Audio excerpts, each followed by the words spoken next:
So I'm joined today by Dr. Prasuna Reddy. Prasuna is a researcher, she's an educator, a university professor, a dean, and a researcher in the spaces of health and organizational psychology. She's also a non-executive director, an author, and a terrific advisor and coach to many of us here at ECI, and we value that. We're going to have a conversation about organizational well-being, which I know, Prasuna, is your passion and is a space that you write and research and think deeply about. And here we are at the end of 2022, having gone through a period where I think it's fair to say organizational well-being has probably been walloped through just the environment that we've been in, and we'll unpack that as we go through. Okay. So I can't think of a more timely time to have this conversation and a more able person to have the conversation with, and I'm delighted that you're spending the time together today. Why don't we start the conversation by just starting to define, what do we mean by organizational well-being? Like, what are we talking about? What are you thinking about as we use that label? Because for a lot of us, we'll have a different perception about what we're talking about. But what do you think about? Well, I think of organizational well-being as the physical, emotional, and social health of an organization. Now, traditionally, well-being was thought of as financial security, career opportunities, physical health and safety. Those are the kinds of things that one looked at in an organization. But we've really moved, especially since the pandemic, into thinking of well-being more along the lines of mental health, social health, connectedness, engagement, the way that people are relating to each other and feeling. So think of organizational well-being as a gestalt of individual well-being. It's not just the sum, but it is a different concept, but encompassing concept of individuals' well-being and the diversity that exists in those definitions. Interesting. So are we, okay, so here's the first thing that occurs to me as I hear you say that. So is there now a tension today that didn't exist, where it almost sounds like you're thinking about, and organizations are becoming even more focused on the more humanistic aspects of the organization than previously? Is that too much to stretch that, or No, it's exactly right. And we have to think about new models of leadership. Because our traditional models, task, people, all of those kinds of things, well, that's gone now, because a lot of those were built on the idea that we'd all be in one space. Right? And now we're not in one space. We're working virtually. There's all kinds of ideas about how much time one spends in an office space or together with colleagues. There's a whole work-life balance that we have to get right. There's the great resignation, let's not forget that. 40% of people in organizations are saying, that was the big survey that was done by Gallup, wanting to quit. They're not liking where they are. They're looking for something different, a sense of purpose. What am I really doing? And it's especially high among young people. About 50% of young people are saying, I don't want to work in the traditional way that I was working before. So there's a lot to this. So what does this mean in terms of organizational outcomes? Because organizations exist for a purpose, whether it's academia, whether that's building infrastructure, whether it's law firm, think of all the sectors that and we work in together and so on. But what does it mean for organizational outcomes if all of a sudden it feels like has the pendulum swung over here? Is that in conflict with the organizational outcomes? I mean, let's unpack that. Well, because it's now such a fluid market, people are not staying in one place for a very long time. It offers us opportunities for innovation and to rethink.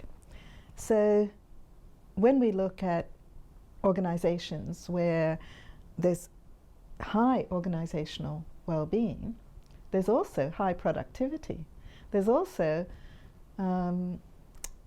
profits are high, the performance is high, collectively. So the evidence is there that supports that. Higher organizational well-being, higher organizational performance. Yeah. And top would be mental health, and second is job satisfaction. So for individuals to perform at their best, we look at how do they feel about being here, and are they satisfied in the work that they're doing. Now, if we get that right, the rest follows. But we have to rethink it, because people have looked at what happened during the pandemic and really thought about traditional ways of working. And we have to think about, as leaders, we've got to think about situations of teams. How do we put together teams who may not all be in the same place, who may not all want to work in the same way that they did before. So we've got to be really fluid in new models of working. But also we have to be equitable. And some of the research shows that, for instance, women don't wish to be back in the office as much as men do, that they have a lot of responsibilities and carer responsibilities. So they're actually looking for ways that they can continue to work at the high level as those people who want to be in the office. And interestingly, are more visible in that way then. Exactly, because they've found financially it's better to be able to work from home in a whole range of ways for them. But they also have to gain career-wise financially, not just the carer. But what I found really interesting? Some of the research shows that promotions are fewer. Something like 30% of remote staff have not received the promotions equivalent to those who are in the office. That right? So they are invisible. And that's the real challenge for leadership. Yeah. How do you bring people together when we're no longer working that many visible days in the office? And can I say to you, crucial to leadership is trust. If the leaders aren't trusting that people are working when they're not visibly there, that also sets up a dynamic which is hard to overcome. So is this a time for a reset, if you will, almost a new type of sort of social contract between the employer and the employee? I know that I don't want to overstate it, but in terms of, like, we used to know how the model worked, right? Like prior to 3 years ago, for a very long time, we knew how the model worked. And now, then we experience this other model, which is way over here. And we know we're having the snapback. And now we're in this sort of somewhere in between space, right?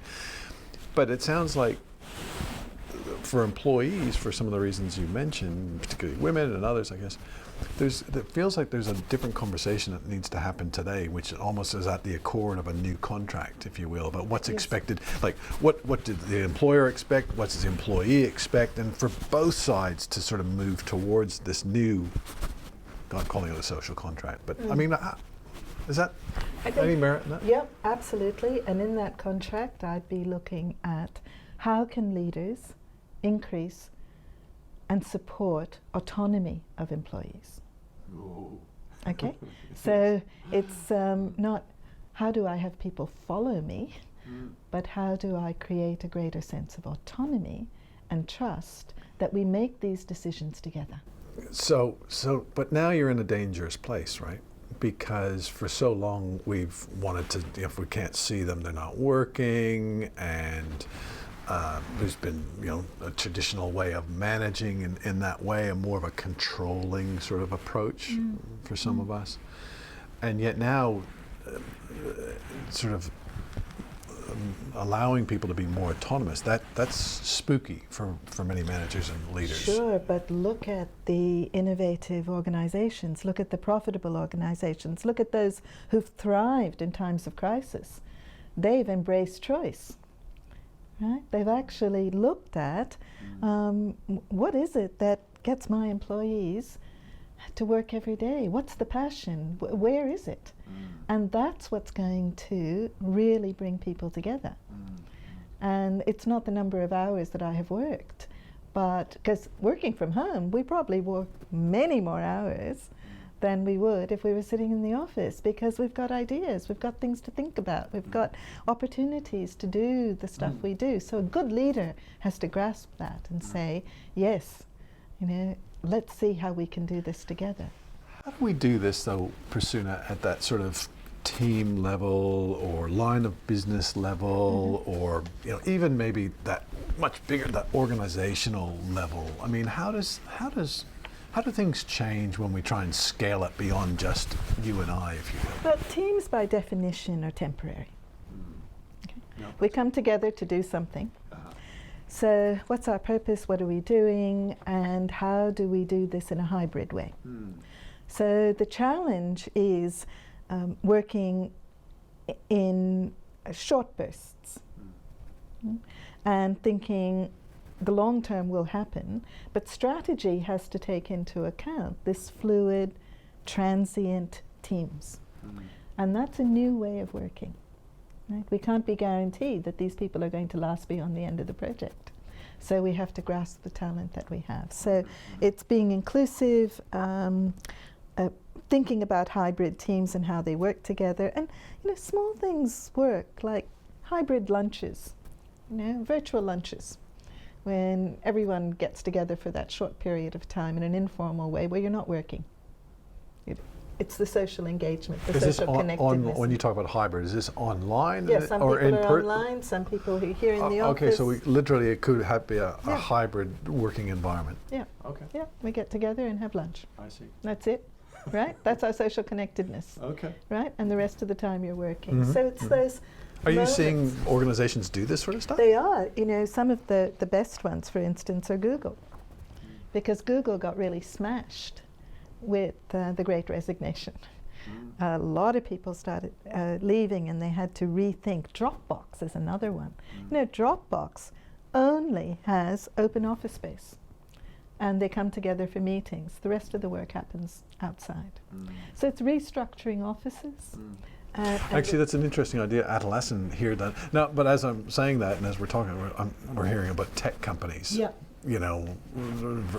Digital workers, if you will. That's right. Okay, can we talk about the real world, like what's happening in universities, what's happening in law firms or other organizations that aren't necessarily digital workers? They're a wonderful example, because when COVID came in, they lost the international students. Right? They lost millions and millions and millions of dollars right across the country. Australia, that's our research money gone. Yeah. Hundreds of redundancies. It just disrupted everything we were doing. We couldn't teach except remotely, because we couldn't go to campus. And I can remember walking into thermodynamics lab, and they're saying, how do we do this virtually? How do you shake a building virtually, or how do you do a chemistry thing virtually? But we did it. We learned how to be innovative. We learned how to use, sometimes it turned around a whole a semester of teaching, right? We got it online, in a couple of weeks.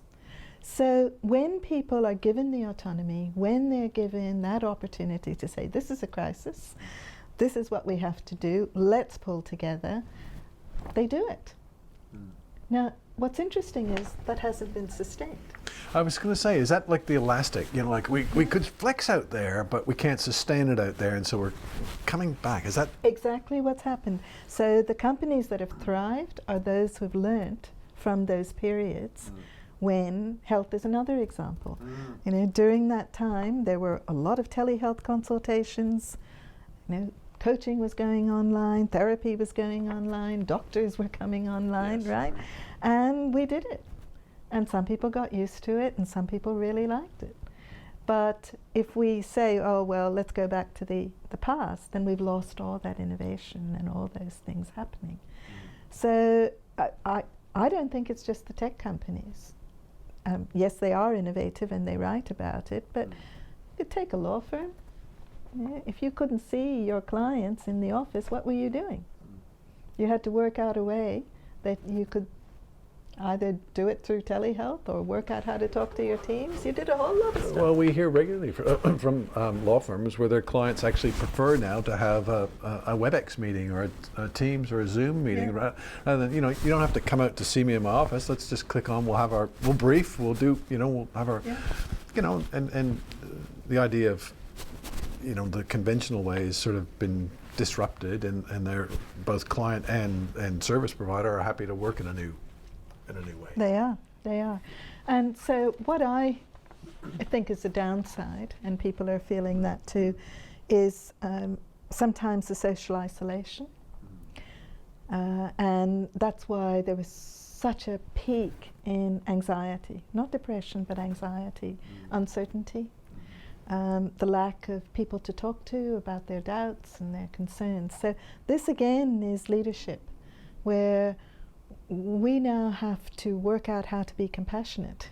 We have to work out how to understand individual needs and how to bring people together so that they have that level of connectedness, but also we trust that they might not be back to the traditional ways of working. So thinking about, busy managers and leaders and things like this, like, are there particular things that you would recommend that they do to sort of, because it sounds to me like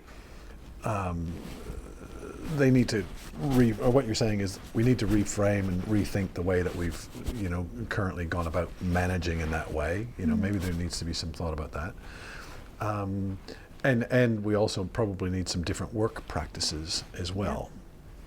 So are there particular things that you would suggest or ways to approach those two things, the risk of oversimplifying it?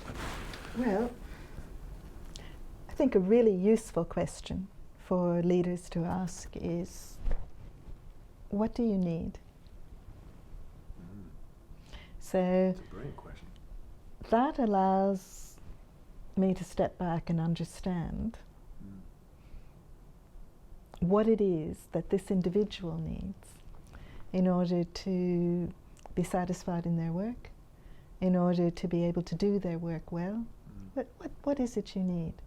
And it gives me as a leader the space to think about what can the organization provide, or what kind of areas is the person talking about that I don't know. So the employee feels heard and seen, and I have time to reflect in that conversation. So step one, ask what you need. Two, work out a solution with the other person. So coach the other to give you the solution. It's not, well, we can provide you 3 days at home and 2 days at work, or whatever it is. It's, how do you think we should be doing this? There's the autonomy. There's the choice. How should we do this? Let's work it out together. That's a different conversation. That's a different conversation. Right? And there is, though, also a, what do we call it? Emotional labor in compassion. You find that in health workers and therapists and coaches and people who absorb others' needs and ideas and problems and so on. There's an emotional labor in that. So that means that the leader also has to practice some self-care and really reflect on, what do I need in order to do my job well, and who do I talk to about what I need and how I can do that better. That's really important, that kind of self-care. We talk about sitting in airplanes and the make sure you're breathing. Your face if mask you're not is breathing, first. you're not Fit gonna yours help before somebody helping else. others. Yeah, absolutely. Yes, and that's true even now. That's absolutely true. Because I think it's people talk about what is mindfulness, and it sounds all a bit woo-woo, but it really means being in the present.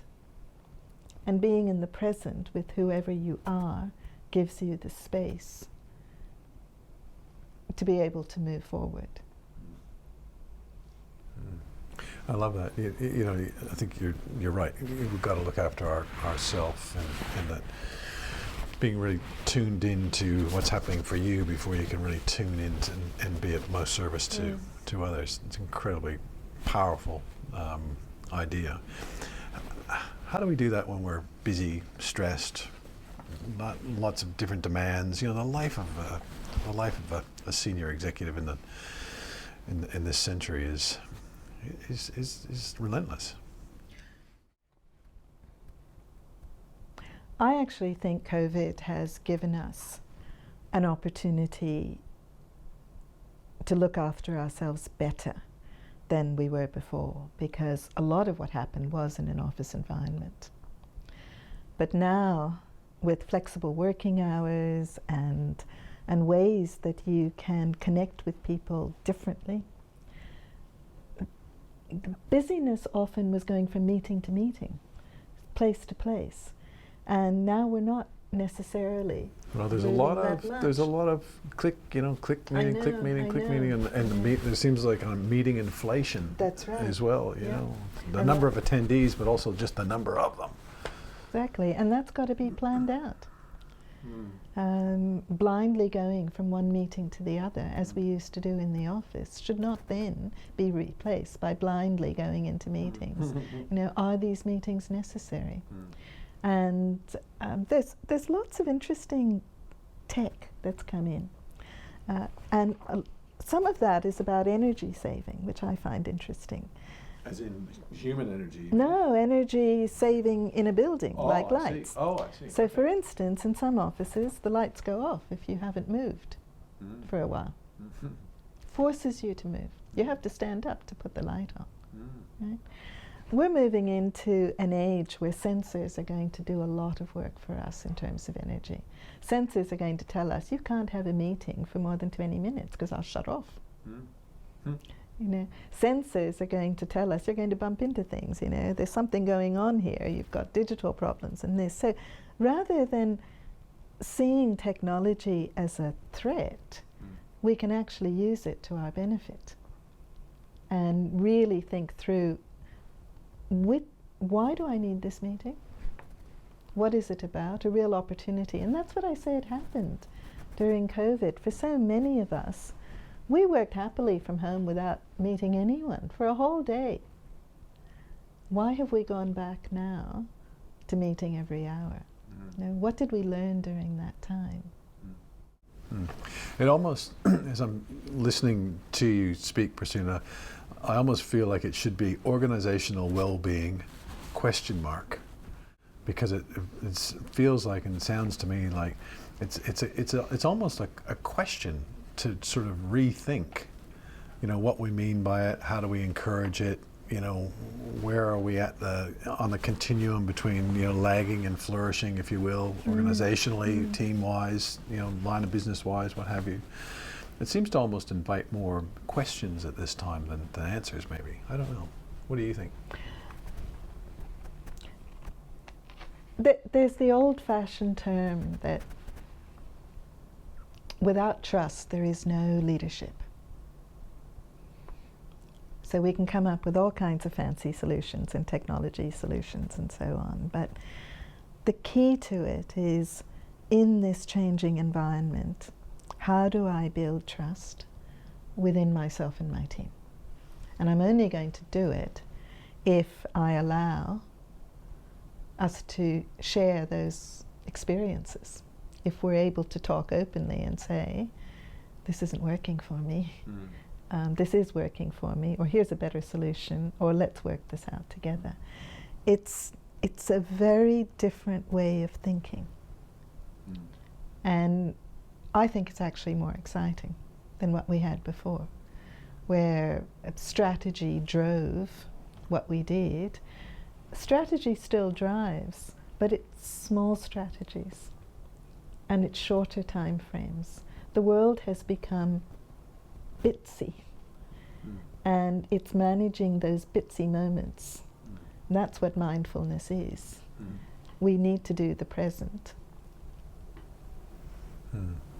And you've helped to ask some really simple yet powerful questions that I think are like highly relevant today. You know, another favorite of mine, which is more from psychoanalytic therapy than organizational. When someone is being really down on themselves, you know, sometimes that happens, and you think, well, what's going on here? Why is this person being so critical of themselves and critical of others and so negative? I found a really useful question to ask is, whose voice is that? Because usually it's not the person's voice, but it's somebody else who has been critical, who has been complaining, and they've picked that up and taken it on, and it's been going on for so long that it's now become their voice, but it wasn't originally. And asking that question, whose voice is this, often takes you into a place where they explain how that thinking came to be. And that's an opportunity for us to change that and say, here is an alternative. That's a remarkable question. I love that question. We could talk, and I would love to talk with you for much longer about this, but you know, as busy executives, again, under lots of pressure and demands across our professional and personal lives, you know, and we've talked about a lot of different ideas here today. What are the sort of three big takeaways, if you will, three ideas that you want busy professional people to walk away with today from this discussion that we've had about organizational well-being? One is the autonomy. Let's respect autonomy and work with where people are at, what their needs are for the moment. It might be just for the duration of the project, but that's what we've got to do. So it's short term. How are we going to do this? A second is real consideration for psychological safety. Psychological safety, with, you know, that takes in things like equity and diversity and inclusion, but also people's mental health. There's a blurring of boundaries between work and home, and job satisfaction is not just what I do in the office, it's what I do in my life. And so therefore that really we need to understand more about what's driving people. What's the purpose? What's your sense? What brings you to do this work that you do? What is the passion? We've got to ask those kind of questions.